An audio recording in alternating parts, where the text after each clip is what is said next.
everyone, today I'm doing a video on staying grounded with Selina Marie because she is my beautiful spiritual sister and she always helps me to stay grounded.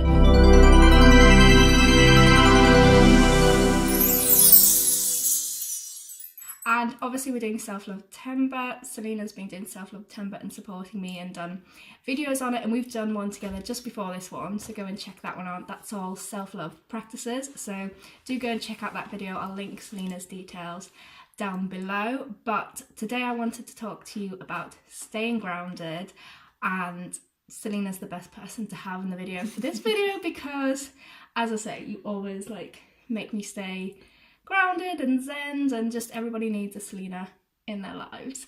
No, honestly, you do. You make me feel just so I feel quite good hyper at the moment. Yeah. But we were just talking about this actually, that first of all I want to say, grounded is about being in the moment, feeling really good with where you're at life, being at peace, and that intertwines with self-love, because if you're not happy where you are in life, you're not grounded, and it's very difficult to love yourself. So it they both work together really well. So that to me is what grounded is. How would you explain grounded and why it's important?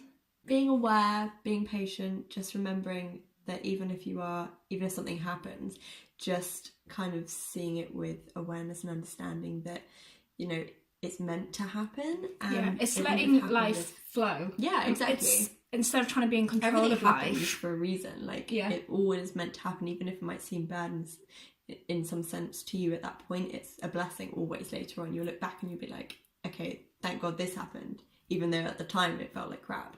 But then you'll be like, yes, thank God for this.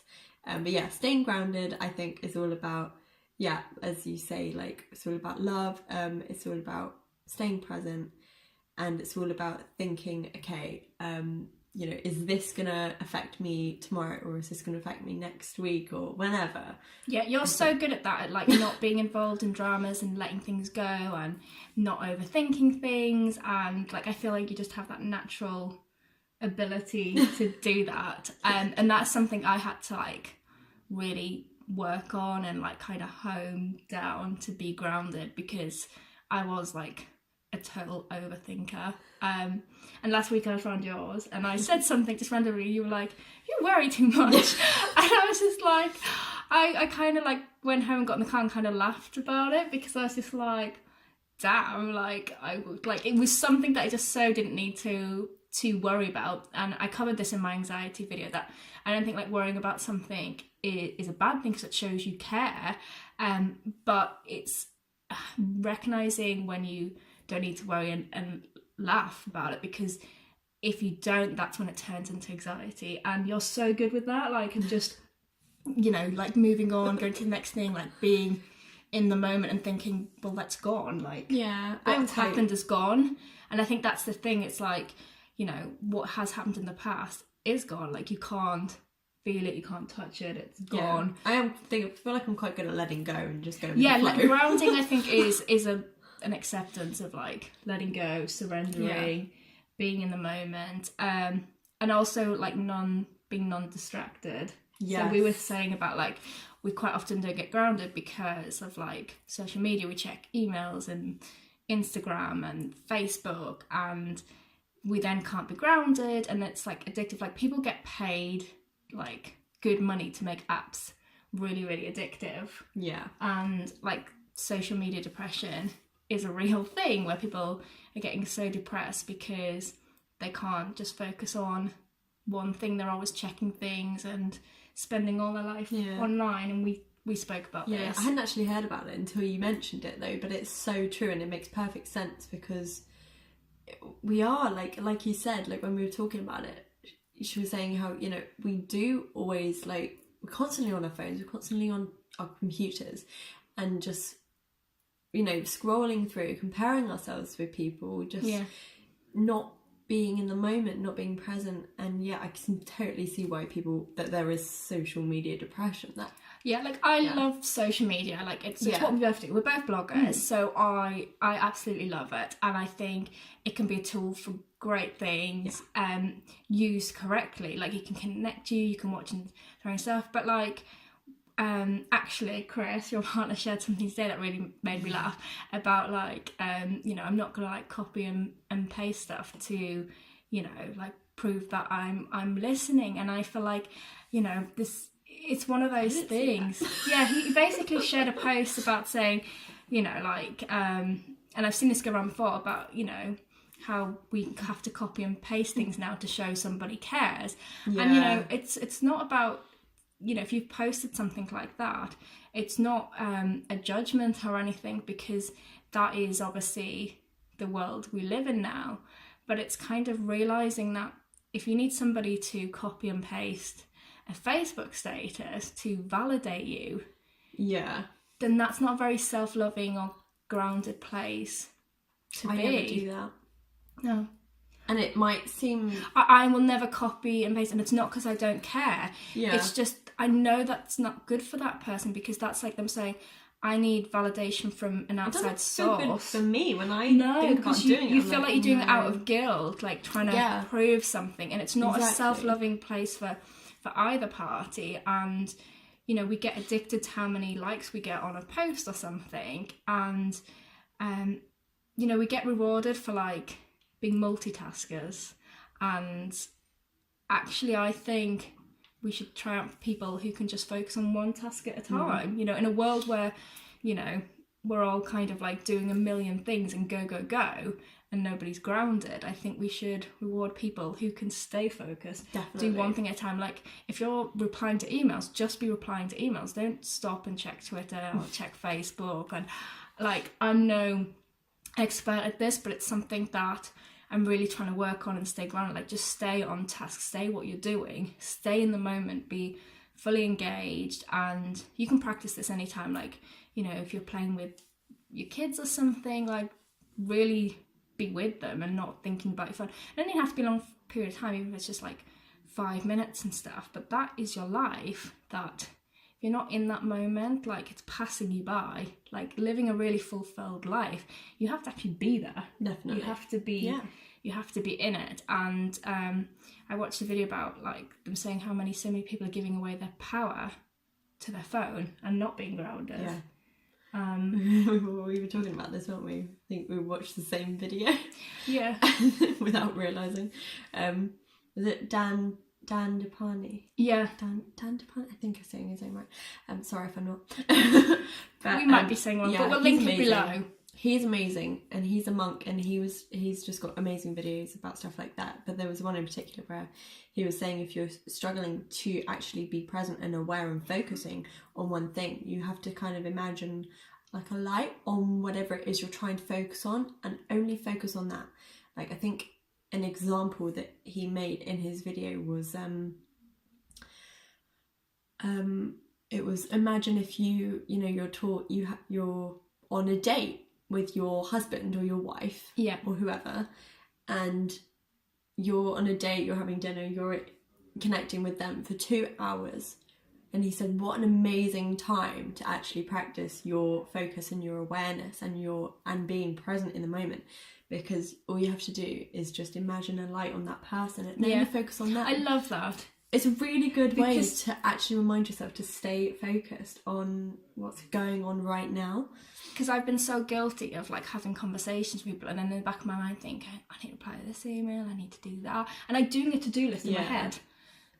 And it's like, but that person in front of me is so much more important. Yeah.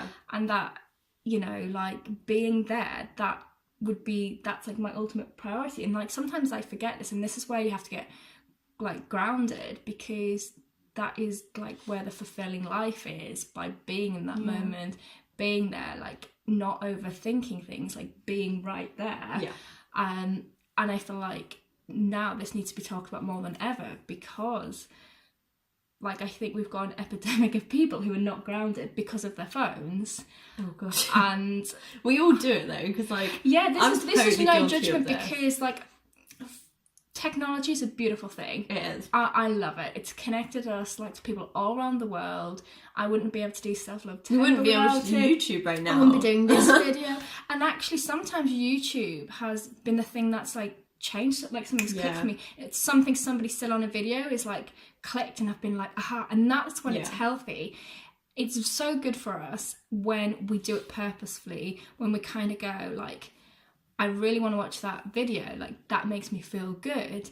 But when it's like you go from one to another, and like you're just numbing yourself out, you're losing your life. Like you're giving your life away, you're giving your power away, you're giving your happiness away by doing that. Where if you kind of, and it's the same with like, you know, Instagram and who you're following. So if you're just mindlessly following people and never stopping to ask yourself, does their content make me feel good? You know, so it's kind of just like, it's consciously like making decisions and being in the moment, and like taking charge of your life and not letting it take charge of you. Like I think we're quite often in a default place where we're just taking in everything around us and literally like not getting grounded and being in our body and listening to our intuition and actually what we want. And like, you know, we're just quite often just like going along with things and never stopping to think, is this what I want? Am I grounded? Is this the life that I want for myself? And I think that's such an important thing to really get connected and to be in the moment. Yes, definitely. And it's so important to be present. Like I think that's the amazing thing about being grounded. And we were saying earlier about how much nature is a massive thing, weren't we? Yeah, I think there's something about being like, it doesn't have to be barefoot, but I particularly like being barefoot. You do love your bed. I love being tree hugging. Like I will skip to the tree. I'm a very proud tree hugger because there's nothing more grounding and I want nature. To run into nature the ocean. Just is. Yeah, I love the ocean as well. I love because it's natural. I'm not quite there yet. No. If it's cold, I'm like, ooh, I love it, but not that much. We're in Spain and it's summertime. But it's just being in that moment. I know, I love that. I saw a picture of that.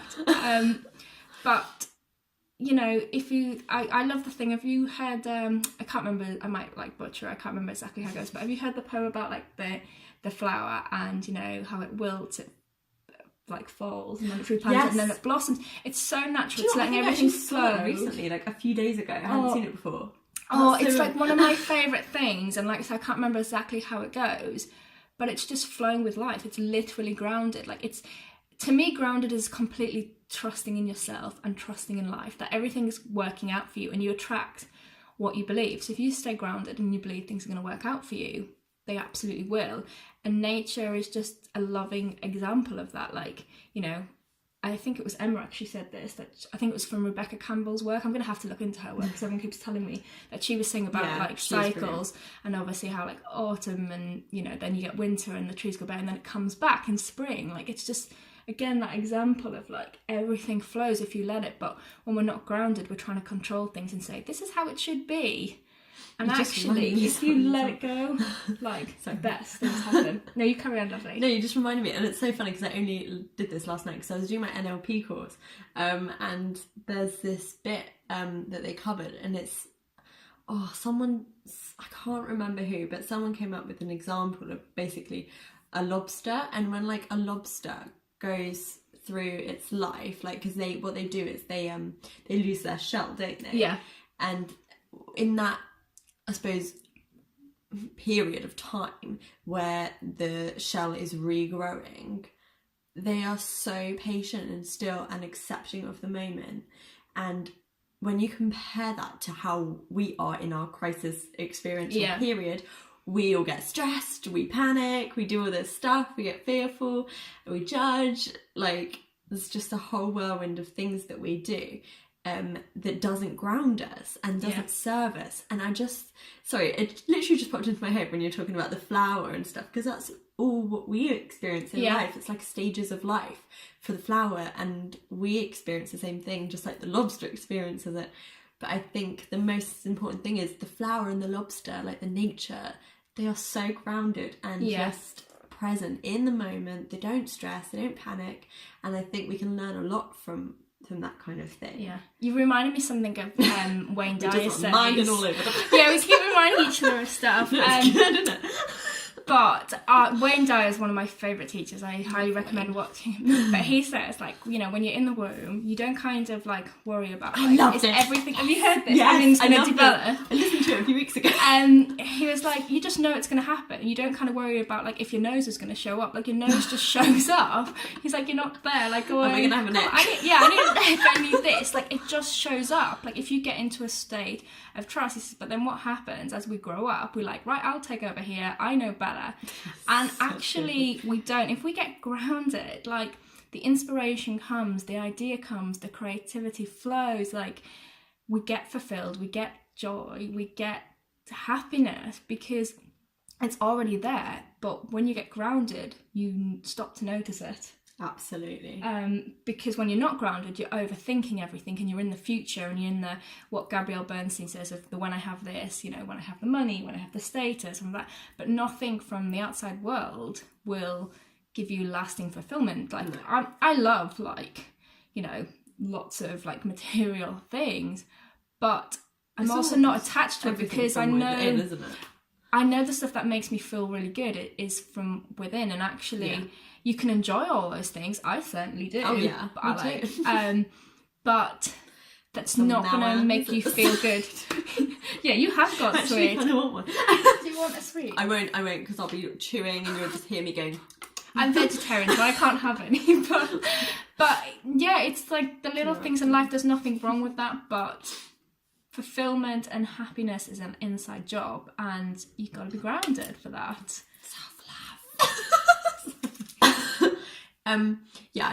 I think everything you've said is so true and so important, and I love like Wayne Dyer. I love that. Yeah, Wayne Dyer is just amazing. He's amazing, isn't he?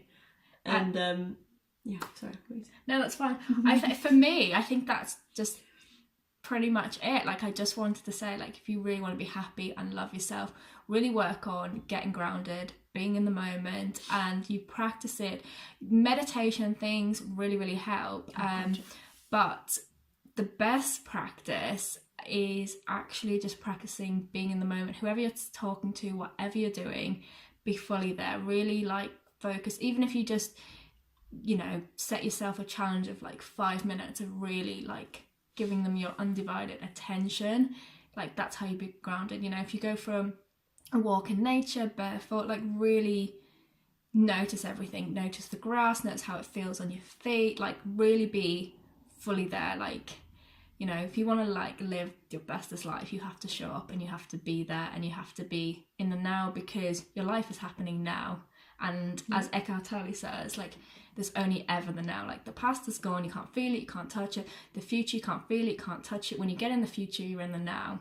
So get in the now, people. Yeah. And I love that. I'll see you in the next video. And thank you, lovely, for being part of this video. Do check out Selina's videos, because she's just got all the vibes and so grounded and stuff. Oh, I did actually want to say one more thing. Like, I think people think grounded is always being calm and zen and all that, and it definitely can be, but it's also being in the moment. Sometimes we're grounded when we're like laughing and giggling because we're fully there. We're fully enjoying that person's company. Yeah. So it doesn't have to look a certain way grounded. It just has to feel in the present and being there. Yeah, so go and get grounded. After watching this, if you haven't watched Selina Marie's video, go and watch it. But then get off social media, get yourself grounded, people. Yeah, go do a gratitude list, read, listen to music, sing, dance, do whatever feels good to you. Your life is happening now. Go and enjoy it. I'll see you next video. Bye.